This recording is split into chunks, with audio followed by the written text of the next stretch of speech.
لله رب العالمين والعاقبة للمتقين والصلاة والسلام على سيد الأنبياء والمرسلين وعلى آله وصحبه أجمعين أما بعد দর্শক বৃন্দ শ্রোতা মণ্ডলী ও প্রধান ইসলাম আজকে গুরুত্বপূর্ণ একটি বিষয় নিয়ে আলোচনা করার প্রয়াস পাবো আল্লাহ তাআলার তৌফিকে। বিষয়টি নিয়ে বারবারই আমরা জিজ্ঞাসিত হচ্ছিলাম, বারবারই প্রশ্নের সম্মুখীন হচ্ছিলাম এবং প্রত্যেকজন নামাজি এবং প্রত্যেকজন রোজাদার আমরা যারা মাহে রমাদানের রোজা রাখছি এবং রমাদানের বাহিরে 11 মাস আমরা যারা অন্য অন্য রোজা রাখছি, নফল রোজা রাখছি, রোজার নিয়াত আমরা এই কথা জানি, শুনে আসছি যে 30 রোজায় 30টি নিয়ত করতে হয়, প্রত্যেক রাতে নিয়ত করতে হয় এবং নিয়ত লেখাও আছে নাওয়াইতু আন আসুমা গাদা মিন শাহরি রমাদান আল মুবারক। এই মর্মে কোনো হাদিস আছে কিনা? 5 ওয়াক্ত সালাতে আমাদের নিয়ত করতে হয়। নাওয়াইতু আন উসাল্লি লিল্লাহি তাআলা 4 রাকাতে সালাতিল জোহরে ফরদুল্লাহি তাআলা ইক্তাদাইতু বিহাদাল ইমাম মুতাওয়াজ্জিহান ইলা জিহাতিল কাবাতি শরীফাতি আল্লাহু আকবার। এই যে দীর্ঘ নিয়াত আরবিতে, আসলে হাদিসে এই ব্যাপারে কোনো কথা আছে কিনা বা এই নিয়তগুলো আছে কিনা? দর্শক বৃন্দ, প্রথমে আমরা আলোচনা করব যে শব্দগুলো দিয়ে রোজার এবং নামাজের নিয়তগুলো আমরা বললাম, এই মর্মে কোনো হাদিসে কোনো শব্দ বা কোনো রাসূলের হাদিস বর্ণিত হয়নি। এরপরে আসুন নিয়তের ব্যাপারে, আসলে কি নিয়ত করতে হবে কিনা, সালাতের নিয়ত করতে হবে কিনা, যাকাত আদায়ের সময় নিয়ত করতে হবে কিনা, তায়াম্মুমের সময় নিয়ত করতে হবে কিনা। দর্শক বৃন্দ, কিছু ইবাদত আছে এগুলোকে আমরা ইবাদতে মাকসুদা বলি।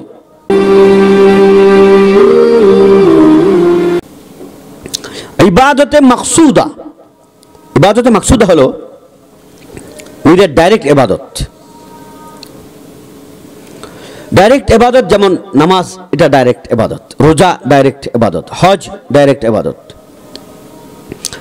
কিছু ইবাদত আছে ইবাদতে গায়রু মাকসুদা, যেগুলো মাকসুদা না, গায়রে মাকসুদা, অন্য ইবাদতের জন্য ওগুলো করা হয়। যেমন অজু করা হয় আরেকটা ইবাদত সম্পন্ন করার জন্য, তায়াম্মুম আরেকটা ইবাদত করার জন্য। তো যেগুলো ইবাদতে মাকসুদা, নিরেট ইবাদত, সেই ক্ষেত্রে আপনাকে নিয়ত করতে হবে। নামাজ, রোজা, যাকাত, হজ আপনাকে নিয়ত করতে হবে। তায়াম্মুম যেহেতু অজুর খলিফা, অজুর পরিবর্তে করা হয়, অজু করা যাচ্ছে না এর জন্য তায়াম্মুম করা হচ্ছে, এজন্য তায়াম্মুমের বেলায়ও নিয়ত করতে হবে, কসদ করতে হবে, ইচ্ছা করতে হবে যে আমি তায়াম্মুম করতেছি।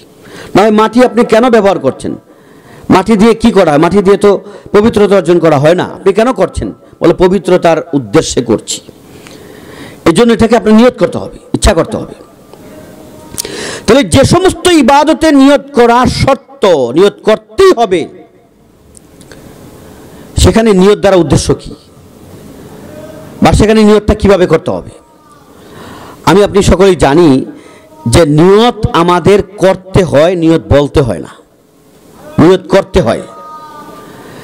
নিয়ত করতে হয় দ্বারা উদ্দেশ্য হলো নিয়ত এটা সম্পূর্ণটাই কলবের কাজ, দিলের কাজ। নিয়তের অর্থই হলো তাওয়াজ্জুহুল কলবি নাহওয়াল মাতলুবি। আপনি যে ইবাদতটা করবেন, যে কাজটা করতে চাচ্ছেন, তার দিকে মনটাকে মনোনিবেশ করা, মনটাকে খুব ভালোভাবে সেদিকে মনটাকে আত্মনিয়োগ করা, যেটাকে বলে আত্মনিয়োগ করা। সরসরিভাবে না, একেবারে গভীরভাবে মনোযোগ দিয়ে সেটাকে খেয়াল করা, এটা হল নিয়ত। এখন মুখে যদি আমি বলি নাওয়াইতু আন উসাল্লি লিল্লাহি তাআলা 4 রাকাতে সালাতিল জোহরে ফরদুল্লাহি তাআলা, কিন্তু আমার ধ্যান অন্যদিকে। মুখে আমি বলছি কিন্তু আমার ধ্যান অন্যদিকে, একজনের কথা বলছে সেটা আমি শুনছি, তাহলে নিয়ত হলো না। নিয়ত যখন হলো না, আমার নামাজও হলো না, কারণ নিয়তটা ছিল খেয়াল, অন্তরের বিষয়, অন্তর এখানে নেই, এজন্য আমার এই ক্ষেত্রে নামাজ হবে না। তাহলে আগে আমাকে বুঝতে হবে যে নিয়ত সম্পূর্ণটাই দিলের কাজ, অন্তরের কাজ। এজন্য নিয়তটা আমাকে অন্তর দিয়ে করতে হবে। আমরা অনেকেই আরবিতে নামাজের নিয়ত মুখস্থ করে ফেলেছি, অথচ এই আরবির অর্থ কি জানি না। তাহলে আমি নিয়ত কিভাবে করছি? এই জন্য যারা আরবিতে নিয়ত পড়ি প্রত্যেক নামাজের সময়, কিন্তু ওই আরবি নিয়তটার অর্থ কি জানি না, তার নামাজ হয় না। যেহেতু নিয়ত সে করতে পারছে না শুদ্ধভাবে, এই জন্য তার নামাজও হয় না।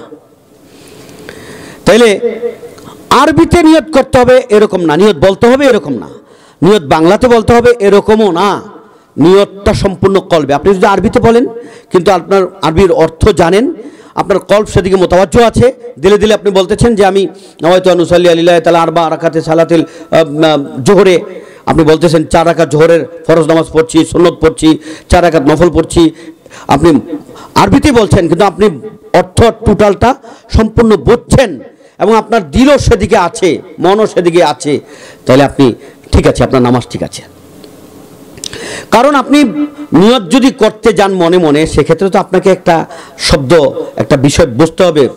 সেটা আরবিতেও বোঝেন, ইংলিশে বোঝেন, বাংলাতে বোঝেন, যে যে ভাষাভাষী আছেন সে ভাষা দিয়ে আপনি বোঝেন, সমস্যা নেই। কিন্তু বোঝার জন্যে অন্তরের মধ্যে সে জিনিসটা নিয়ে যেতে হবে। অন্তরের ভিতরে নিয়ত নেই, মুখে মুখে বলছেন, সে নিয়ত হবে না, এবং সে নিয়ত দিয়ে নামাজও হবে না, রোজাও হবে না। আপনি নিয়ত করতেছেন নাওয়াইতু আন আসুমা গাদা মিন শাহরি, অথচ এর অর্থ কি আপনি জানেন না, অর্থটা জানেন না যে এটা কি রোজার নিয়ত করছেন, না আপনি নামাজের নিয়ত করছেন, নাকি আপনি খাবার খাবেন সে নিয়ত করছেন, না সেহরির নিয়ত করছেন, কিসের নিয়ত করছেন আপনি জানেনই না। একটা কিছু শব্দ বাংলাতে মুখস্থ করে নিয়েছেন, এ দ্বারা নিয়ত হবে না। একজন লোক সেহরি খেতে উঠেছে যে আগামীকাল রোজা রাখবে, জন্য সেহরি খাচ্ছে, নিয়ত হয়ে যাচ্ছে। তারপরেও সে মনে মনে ভেবে নিয়েছে যে আগামীকাল রমজান রোজা রাখবো, নিয়ত হয়ে গেছে। আগামীকাল কাজা রোজা রাখবো, নিয়ত হয়ে গেছে। মনে মনে বলেছে, মনে মনে নিয়ত করেছে। নামাজে দাঁড়িয়ে সে নিয়ত করেছে যে জোহরের 4 রাকাত, ফজরের 2 রাকাত ফরজ পড়ছি ইমামের পিছনে, আল্লাহু আকবার। মনে মনে নিয়ত করেছে, মনে মনে ধারণা করেছে, প্রবল ধারণা, বাস হয়ে গেছে। এটাই নিয়ত। নিয়তের যথার্থতা, সার্থকতা এবং নিয়তের মর্মার্থ এটাই। হ্যাঁ, সাথে যদি কেউ মুখ দিয়ে উচ্চারণ করে যে আমি জোহরের 4 রাকাত ফরজ নামাজ ইমামের পিছনে দাঁড়িয়ে পড়ছি, আল্লাহু আকবার, এটা বেটার, উত্তম, কোনো সমস্যা নেই। মনের বিষয়টাকে জবান দিয়ে সে আরো প্রবল করে ফেললো, আরো শক্ত করলো, আরো প্রকট করলো, এটার জন্য সে মাজুর হবে, আল্লাহর কাছে সওয়াব পাবে। মনের কথাটা সে জবান দিয়ে প্রকাশ করেছে। এজন্য জবান দিয়ে প্রকাশ করতে নিষেধ না, কিন্তু জবান দিয়ে প্রকাশ করার জন্য মনে থাকতে হবে, নিয়তে থাকতে হবে, এবং জবান দিয়ে যা প্রকাশ করছে তা মনের সাথে মিলতে হবে, বাস্তবতার সাথেও মিলতে হবে। আজকে যারা আরবিতে নিয়ত করছে অনেকেরই এই ভুলটা রয়ে গেছে, অনেকেরই এই ত্রুটিটা রয়ে গেছে, আর এই ত্রুটিটার সাথেই অনেকে নামাজে নিয়ত করছে। এজন্য আমরা বলি নিয়ত বলার জিনিস না, নিয়ত করার জিনিস। নিয়ত করতে হয়, নিয়ত এটা কলবের জিনিস।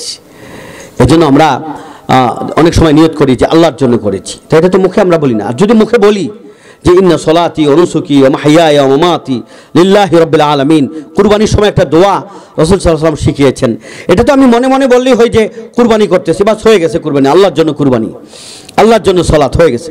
কিন্তু তারপরেও জবান দিয়ে উচ্চারণ, এটা কোরআনও শিখিয়েছে, রাসূল সাল্লাল্লাহু আলাইহি ওয়াসাল্লাম শিখিয়েছেন এই কোরআনের আয়াত, যে কুরবানির সময় তুমি বলো যে ইন্না সলাতি ওয়া নুসুকি ওয়া মাহইয়ায়া ওয়া মামাতি লিল্লাহি রাব্বিল আলামিন আল্লাহুম্মা তাকাব্বাল মিন্নি ওয়া মিনকা। হে আল্লাহ, আপনি এটা আমার পক্ষ থেকে, আপনার পক্ষ থেকে, আপনার উদ্দেশ্যে এটা কবুল করেন। এই যে নবীজি নিয়ত শিখাইছেন, তাইলে বোঝা গেল কলবের কথাটা জবান দিয়ে বলা যায়। কিন্তু আমি যেটা বলছি যে আপনি আরবি বলছেন, আপনি ইংরেজিতে বলছেন, কিন্তু আপনি জানেন না কি বলছেন, এটা হলো আপনার ব্যর্থতা, এটা হলো আপনার ভুল।